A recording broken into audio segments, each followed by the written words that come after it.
podrží lokty toho staršího.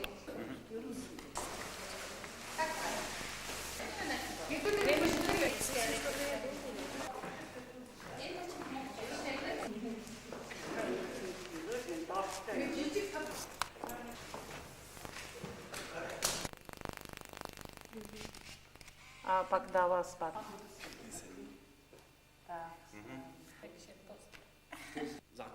Jedna základní meditací v tibetském buddhismu je právě přečtení textu. Když člověk vypíná, koncentruje pozornost právě na ten text a provádí třeba vizualizace, které jsou popsané v tom textu.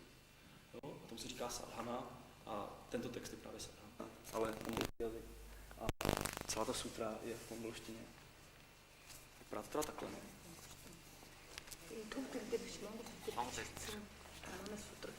Máte toho tanci bílé, tančí jak muž a žena.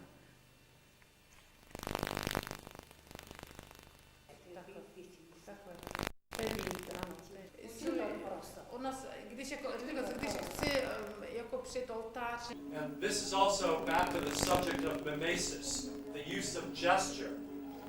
That's a stylized representation of movements from everyday life.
Poznali hodně základy divadla, měli Mongolové už od dávných dob a jsou v Mongolsku takzvané dialogové písně.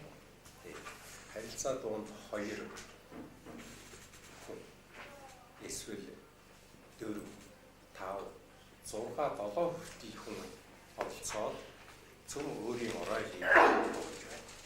V těchto dialogových písních vlastně může vystupovat 2 lidé, ale také 4, 5 až 7 lidí. Operní divadelní hra o Pukaččím princovi, to je velmi dlouhá hra. Já jsem se vždycky šla umít do potoka.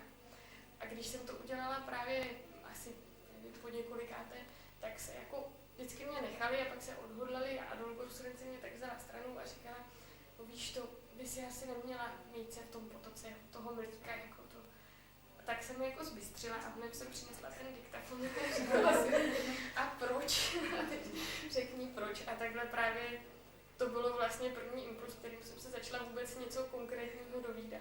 A ukázalo se, že ty ruce si tam nesmí mít právě proto, že luz toho potoka, pán toho potoka by se rozlobil a poslal by na nás nějaké neštěstí. Ne, že by Mongolové z čisté jasna prohlédli a zjistili, to je ta pravá víra, ale panovník řekl, a proto se stavili kláštery, nebo proto dokázal třeba k překladům textů. To teda, tyto dvě památky, o kterých jsem mluvil, to je, řekněme, to první období, které pokrývá v podstatě první milénium až do 13. století v Mongolsku. A potom, kdy dějiny už znají právě slovo Mongol vlastně, kdy dochází k sjednocení kmenů, které původně přišly ze severního Mandžuska do stepy. A dochází k sjednocení a tedy se konstituje ona největší říše, které v podstatě mohla konkurovat svou rozlohou až do konce 19. století britské impérium. To vlastně bylo v tom největším rozsahu od Olomouce po japonské břehy. Ale Paska otevřena, tak koukají očima, takže byly takhle veliké masky, no a v oblečení, takže to všechno. Je to bylo tajné, to většinou ten sám se provázel v klášterech, to dělali jenom ty, kteří dostali iniciace. Původně to bylo úplně jenom pro uzavřený okruh, pro mnichy, pro to a nebylo to pro veřejnost. No, A když už teda budeme mluvit o těch příbězích, tak jak jsem říkala, na celém území Mongolska, vlastně i toho severního, té dnešní samostatné republiky, i té části, která vlastně připadla Číně, je známo tak 30 až 40 různých druhů camů. Z nichž právě, jak paní Lidžima říkala, některé camy, a i pan Rusandr, že jste tady včera byli právě, některé camy měly i podobu vlastně takové hrané opery. Nomadic realm, and tomorrow I'll talk mostly about the sedentary realm.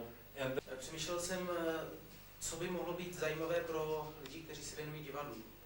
And I think what's interesting from a musical point of view, what can be useful to you, is to understand the way that music in this part of the world that's very, very old has a specific way of representing space and time. Když jsem přemýšlel, co by z hudby mohlo být zajímavé pro divadelníky, napadlo mě, že by to mohlo být otázka, jakým způsobem hudba této oblasti, která je velice stará, představuje čas a prostor.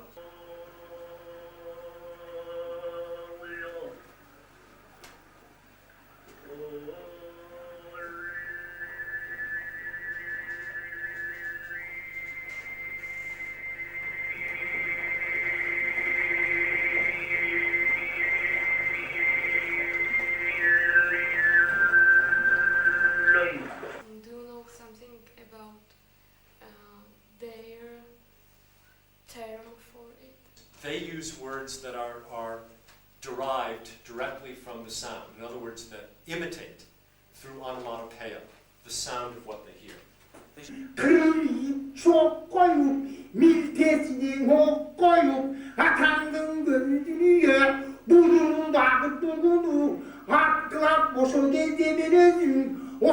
Manas, who is a great hero of the Kyrgyz and a great warrior.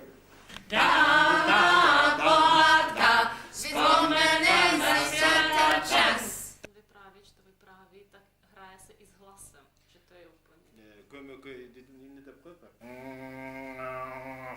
Stará pohádka, teď začneme vyprávět, dávná pohádka, pro lidi, kteří chtějí poslouchat. Pohádka našich předků, můžeme začít. Ayavayım barımdı, cinanım cılkı varımdı, uçacak kangalım bol. Stará pohádka, teď budeme vyprávět. Bez oddechu vyprávět. O tigrovi Manasovi budeme vyprávět mocně! V této skladbě se bude vyprávět, jak ta sova. Sova chvastajíce. Že se chlubí. Yüzünü sarala, değiştin törün arala. A to zpívá sova. Вот это выговаривается. Takže to se má jakoby... Этой музыки. u toho říkat.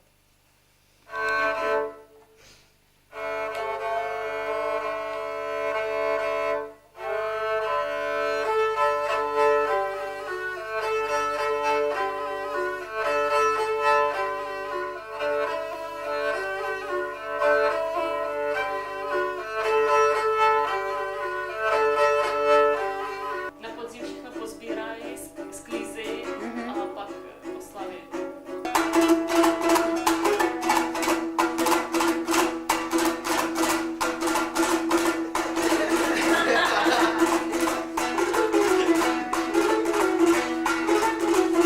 Kýz basu. Jo, a ten tanec začíná z toho prvku.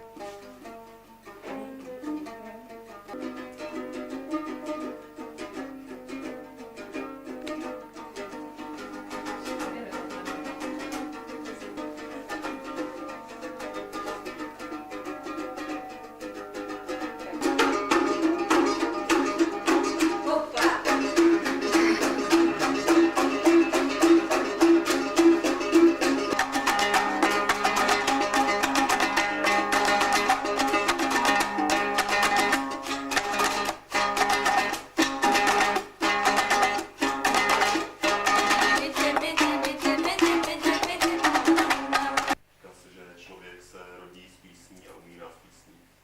Потому что у киргизов и у казахов почти каждый человек может читать, знает, он поет сам, играет и на лошади.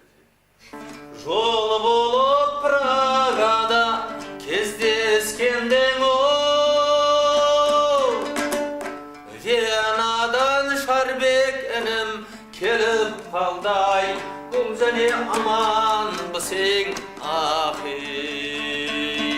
Один Акин уже, он актер, целый театр он, один театр. Ten jeden zpěvák je vlastně celý divadlo. Он поет, поэт, он поет, он поет певец, спевак, певец, он играет на этом, Na jedné stroji да, так, он импровизатор, импровизирует, improvizuje и он актер уже, a hraje. актер, Nebo и herec. так далее, и так далее. Теперь, айтыс бывает между двумя джентльменами. Bývá mezi